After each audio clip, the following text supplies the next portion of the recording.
Welcome to Pretty Lies and Alibis. Let's seek the truth and travel the long road to justice together. What you know, Alibis? Welcome to another episode of Pretty Lies and Alibis. I'm Gigi, and it's Wednesday, so I'm going to do a little double episode. First, this one will be Lori and Chad mega series. After this, I'm going to catch up on Caitlin Armstrong and Alec Murdaugh. So there will be 2 out tonight. Real quick, I have to give a big thank you because I did not know this was a thing until yesterday. So I want to give a big thank you to Fred's mama, Tweety Bird, Shirley, Becky, Couture Stalker for the super thanks on YouTube. I had no clue that I had that. And I had a bunch of these this week. So thank you very much, guys. I really do appreciate the support. It helps me to keep doing what I do. And anyways, I have to give a little mom brag real quick. My 15-year-old son has put in 500 volunteer hours with a fire department here locally. He is a junior fireman, I guess is what they call it. He really wants to go to college and study fire science and make a career of it. So I'm just really proud. The firemen and firewomen have just taken him in as like a little brother and give him a lot of hands-on treatment. And I'm just really proud that he wants to do that kind of stuff. There's a lot of other things he could be getting into, but he is super happy helping the community. And I love that. All right. So there's been a filing, and I have watched Scott Reich and the good Lori Hellis to kind of make sense of it because I have no law degree. But anyway, so Pryor has, which is Chad's attorney, John Pryor has requested permission from the court to appeal Judge Boyce's ruling about disqualifying prosecutor Rob Wood and Rachel Smith and a motion to dismiss. So the reason why Pryor is trying to get them off the case, well, that's a good question because it was sealed. And he's asking for an interlocutory appeal. I think I said that right. And what that means essentially is Pryor has to get permission from Judge Boyce, who is the one that ruled against his motions. If Boyce allows him to appeal this to a higher court, you have to file that with the Supreme Court, from what I understand. Now, they have a choice of whether or not they want to hear the case. If they don't hear the case, we just keep trucking along to January for trial. But if they do agree to hear the case, there's a possibility that could delay the trial in January. There's a possibility. Now, interlocutory appeals typically take priority, but the process, according to Lori Hellis, can still be a little slow. Scott Reich chimed in. I believe I put both of these things on our social media. I'll double check. He does not think the Supreme Court will hear it unless really Boyce has just majorly dropped the ball in a big way. I don't think he has. So let's say, what if hypothetically, don't freak out, guys. Hypothetically, what if the Supreme Court hears it and sides with Pryor? Well, number one, I'll eat my shoe. Because I just don't think Judge Boyce made a huge mistake. But it could also delay the trial if they agree with him. Worst case scenario, I'll eat 2 shoes if this happens. If they find that the prosecutor is prejudiced the defendant, they could dismiss the case, but then we start all over. He's not going anywhere, just telling you the worst that could happen. So big shout out to Lori Hellis and Scott Rice, 2 of the most amazing people I've ever met. For keeping me in the loop, and follow them if you don't. All right. We are going to jump right back into this timeline with Lori and Chad. By the way, I told you guys every day. So I'm wearing my Back to the Gypsy That I Was shirt tomorrow, pre-sale, getting up early. All right. So if you remember, we stopped off at Chad was supposed to speak at a conference, and there was a family emergency, and so he didn't go. And then June 1st is where we stopped. Chad does a Google search for Iplos twice. As you guys know, Iplos is the entity that they made up that supposedly possessed Port Charles. Anyway, so Zulema text Chad, I did some work on Iplos. I'm holding this intention and asking for the Lord to complete it. So Chad sends Zulema a response. Lori texted me about what Julie Clement saw about Iplos looking like a dragon. Frightening but fascinating. And one thing, we do jump ahead sometimes with interviews. Julie Clement met with investigators. And the first time she met with them, she said she had spoken to Chad and Lori the day before. And they asked for her to provide those numbers, and she refused. And then she told them that she helps people with energy work and uses the body code to release trapped emotions. And she also said that Julie indicated they all prayed in a circle at the house, and she told them Iplos was a dragon. And Julie stated that she was aware of Lori and Chad's religious beliefs, but she didn't participate with their belief system, and she didn't pay much attention to what they were talking about. Seems to be the common thread with everybody associated with Lori and Chad before it all hit the fan is, oh, I didn't agree with them, but I've just, got in circles and saw dragons, whatever. Julie indicated that they were just like her. They just liked her there because she was able to see energy being released.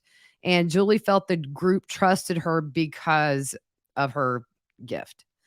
So Lori forwards a text message from Zulema to Zulema from Chad. Chad says, I remember meeting Julie. She's a 4.3 light, third creation. It sounds like she has some great gifts. So Lori reaches out to Zulema and says, maybe we can do a call tonight at 11 and get him out. She's talking about Iplos. Would that work for you? And Zulema asks, is she multiple creations? So we're going back to Julie. And Lori says, I guess so. He's going to check on her connection to us in past probations. She is exhausted like us. We think there are 144 of the multiple creations on Earth, and we're trying to identify them. Can you do 11 tonight? And Zulema says, yes, of course. And Lori says she will call her. So June 2nd, Charles texts Lori, and there wasn't a text before this that I saw, but it says, you're kidding, right? He, speaking to JJ, absolutely had to have the pirate surfboard. He grabbed it and put it in the basket before I could say no.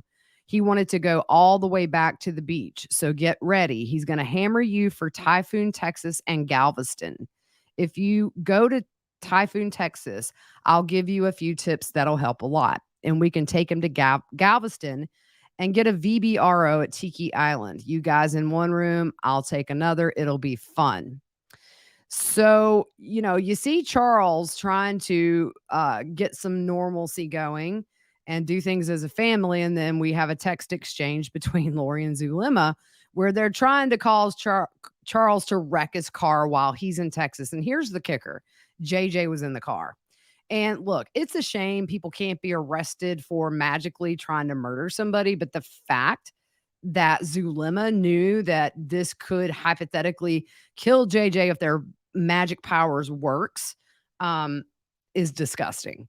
So on June the 2nd, 2019 at 11:54 in the morning, Lori texts Zulema, yes, it does. Let's put some fire energy towards Iplos now. He's driving, and today is the day. I can do it spiritually. Let's go to him and hover over the truck till we do it. Are you ready? Zulema says, I'm ready. Lori says, let's go now. Zulema, she says, that's powerful. I'm sending fire. Lori says, yes, it is. I'm blinding him with light. Zulema says, ooh, that's awesome. Lori says, I'm feeling it big time. Raphael is with us. Raphael is Chad. And Zulema says, I feel him. Lori says, did he leave? And Zulema says, I can't see him. I felt like I was chasing him because I saw me running after someone. And Lori says, get him. Zulema says, oh, I'm chasing. Lori, you are amazing, lady. I love you. Zulema says, I'm tired now. LOL. Lori says, me too. I'll keep the light, and it says abs, fire going until he's gone. Zulema says, me too. I'm still sending it. So fast forward to when Zulema was being interviewed by investigators about this whole situation. They specifically asked her about these texts, and she said that Chad had told Lori that Charles would be driving his truck on this trip and he would have a car accident and die. Chad told her energy needed to be put around Charles's body so another entity couldn't enter and possess it. Hermosillo reminds her that JJ was with him and what would have happened to him. So Zulema says that Lori told her that JJ would not be living for a very long time and that he would pass on soon because he had another mission to complete. Lori assumed he would die in the car accident too. We've heard that several times. If you remember April Raymond, when she tried to gather her when she was in Hawaii, she says, your kids need to stay behind. They have another mission to do. It's just, this is June. This is a little more than a month before Charles is murdered, and she's already saying stuff about JJ. And Zulema actually told investigators Lori started telling her between March and July of 2019 that JJ would die.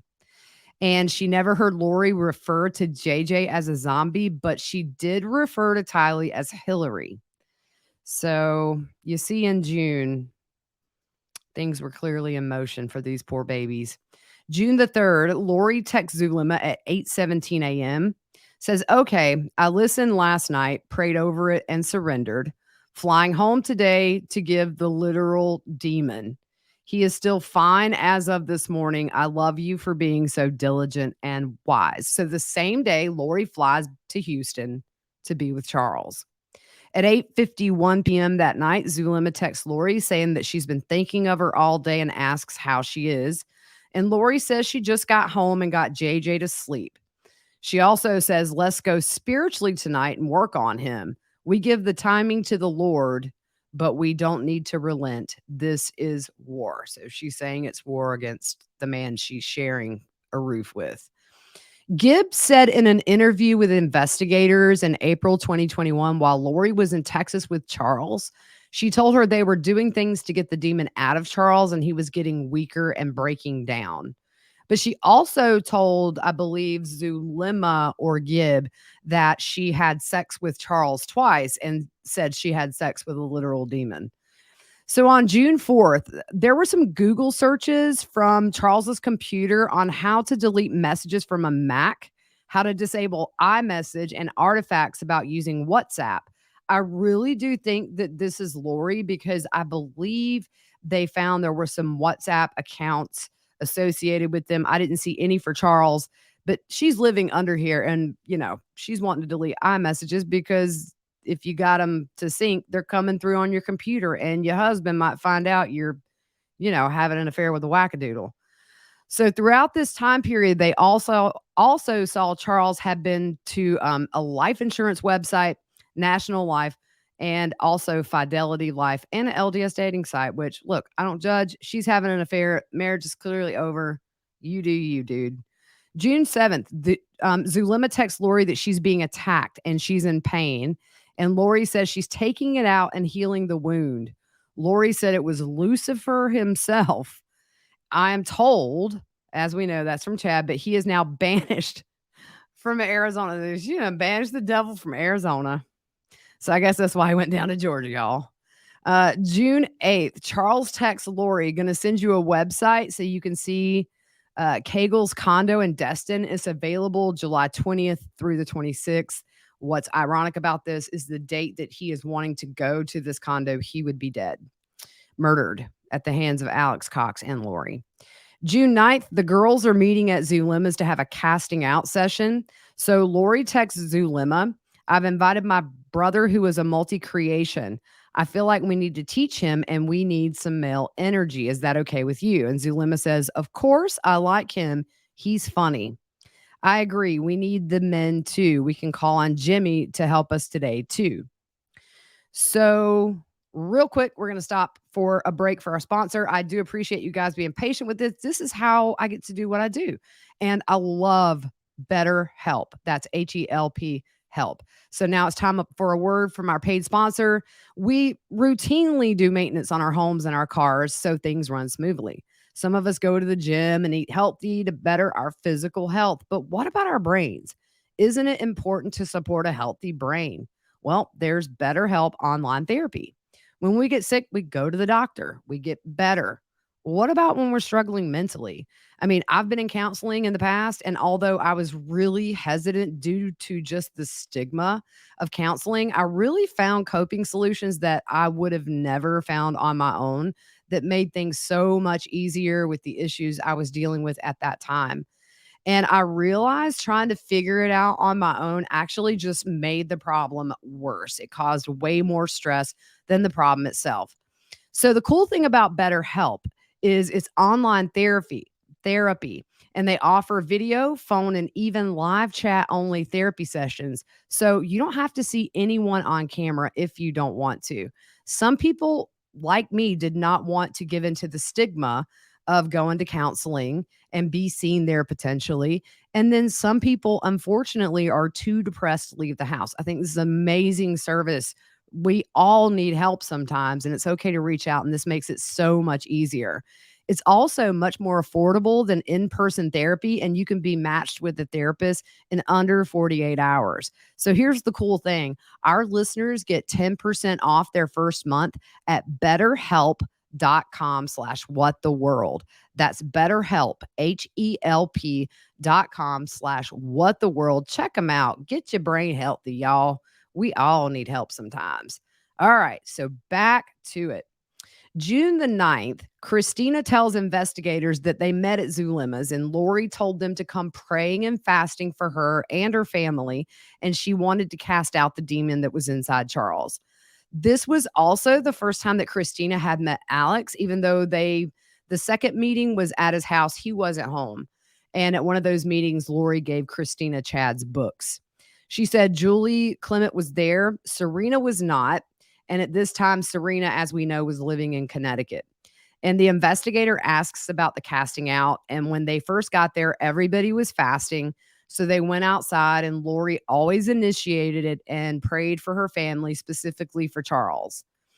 She said she was bold in the whole casting out thing, and they broke their fast and started talking about Alex saying that he wanted to kill Charles. This was said in front of a bunch of people. They were standing in a circle in a backyard. Lori said the prayer. And she says that Alex said twice over the course of that evening that he wished either he could just kill Charles or something to that effect.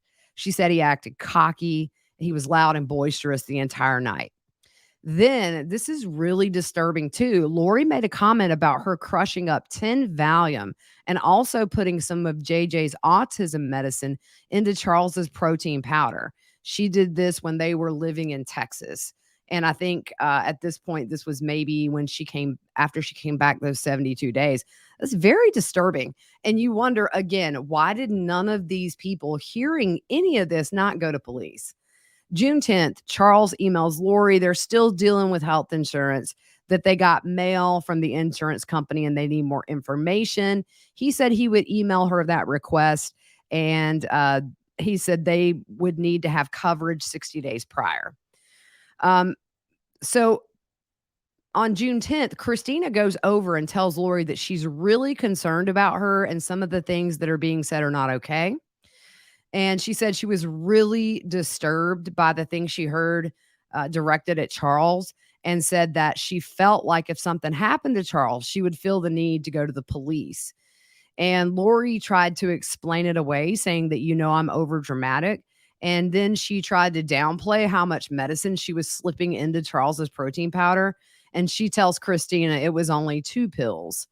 And Christina said after this, Lori was pretty much done with her as normal, because this person, number one, is calling her out, and Lori don't like that. She's exalted. She don't have mistakes, apparently. And so that night, the group, Christina said that they were also done with Serena at this point. So June 11th, Charles texts Lori, absolutely, I really did. I will pick them up each time. I'm going tomorrow too. Can I pick the last 2 names? I did. Not sure what that means. But he said, did you show the insurance company a copy of the lease beginning May 1st? Listen to your message from Blue Cross, new app with you as primary, and we're good to go. I'll get your proof of coverage with Bright in Arizona. And so the next day, Charles again is texting about Blue Cross needing proof of coverage and the termination letter from Lori, and because she was the primary covered person. And Charles says he has it, he'll fax it today, and then that's it. They'll go pay the premium for July and they're good to go. On June 17th, Charles emails someone that Lori still didn't want a divorce, but still didn't want to be with him. And on June 19th, Charles texts Lori. Zach says hi. He will text you about the website. Not sure what website they're talking about, but if you remember, Zach is Lori's nephew who was living with Charles and Lori at the time this all blew up in January. So June 20th, Lori leaves Charles again and moves back to Chandler. On June 21st, Charles emails someone that he was packing her things to take to Arizona on Saturday. So on June 21st, this is a big deal. This is going to come in a big way at this trial. Lori conducted a web search for Social Security that took her to the benefits estimator, and it's estimated she would get $4,000 a month for JJ, and confirmed this amount to Chad in July after Charles's murder, when she found out that she wasn't the beneficiary on that account. So Charles texts Lori delivery status notification this same day that she's looking up how much money JJ would get, and there's a delivery status. He asks if this is for her. The address that this is being sent to is the house that Charles would be murdered in. So on June 22nd, Lori does a podcast with Gibb and Jason Mao and Thor called Time to Warrior Up What Most Women Want. Now, I have the description. I could not find the audio of this, but the description of the episode says you could almost hear audible cheers coming from the female hearts around the world when the most inspired leader by example, President Russell M. Nelson, declared something to the men about the women in their lives. The four corners. Team Thor, Lori, Gibb, and Jason from near the four corners of the U.S. discussed the second warrior ethos about duty. Is duty a drag? Is duty just robotic actions, forced needs of self and others? Or is it creating a transition into a new age of honor? Our team fesses up with things they have learned about honoring one another in marriage, within themselves and in their communities. See if your heart will sing after this podcast. Not even kidding, guys. Our team fesses up with the things they have learned about honoring one another in marriage. At the same time, Lori's trying to kill him with powers. And unfortunately, just a few weeks later, he would be murdered. The same day, Alex starts texting Zulema and joins in on this conversation in text about Charles being Iplos. On June 23rd, Charles emails someone that he was driving Lori's items to Arizona in a house that he had leased there. June 24th, Lori and Charles sign a lease and move into the home that Charles would be murdered in. June 26th, Charles texts Adam asking if he could talk, and they had a telephone conversation. So June 26th, Lori turns 46. Last one is a free woman. She's in the pokey and will be for every other birthday she's got. Also on that day, someone emails Charles and asks what he was doing, and Charles responds, fighting a crazy train who I'm married to until I can get the hell out. It's stunning what she's trying to do to other people in our family. So on June 27th, Charles sends Adam a link that talks about translated beings and traveling to other dimensions and says this is what Lori's been talking about nonstop. Other texts indicate that Charles believed Lori had ruined Melaniece and Brandon's marriage and said Lori needed to be stopped before she ruined other marriages. As we know, she ruined Chad and Tammy's. Of course, he was the other half in that, and unfortunately, Tammy lost her life. The same day, Zulema texts Lori asking if there's any way Iplos could be changed to the light, which kind of, I wonder, was she starting to feel bad, maybe questioning all this? I don't know, but the same day, so we're on June 27th, Melaniece asks for a divorce from Brandon while visiting her dad. Melaniece's dad said Brandon was in total shock and didn't understand. So how it went down is Melaniece's dad gets a phone call at 2 a.m. from Brandon asking him to come downstairs. Melaniece confirms to her dad that she wants a divorce. And Steve said he talked to both Melaniece and Brandon individually. And so, guys, this is like the dumbest thing I've ever heard. Melanie shows her dad a video of Brandon on a work trip to Atlanta, and it shows Brandon dancing with a guy as well as others partying. She said Brandon was gay based on this video, and she had a vision in the temple of a meter that went from 0 to G, with G being gay. She saw the meter in the temple in her vision go all the way to G, and that's how she knew. Guys, I'm not even making this stuff up. You can't make this stuff up. It is so ridiculous. I mean, gosh. B Brandon said he was the designated driver for the party on the video. It was a work-related party, and he says, "I'm not gay." Brandon told Gilbert investigators that he believes Lori convinced Melaniece that he was gay. Lori told Melanie she prayed about it, and God answered and confirmed he was gay. So we're almost finished here. In October, Melaniece told Gilbert investigators, October 2019, the reason she divorced Brandon was because he traveled a lot and was making bad business deals.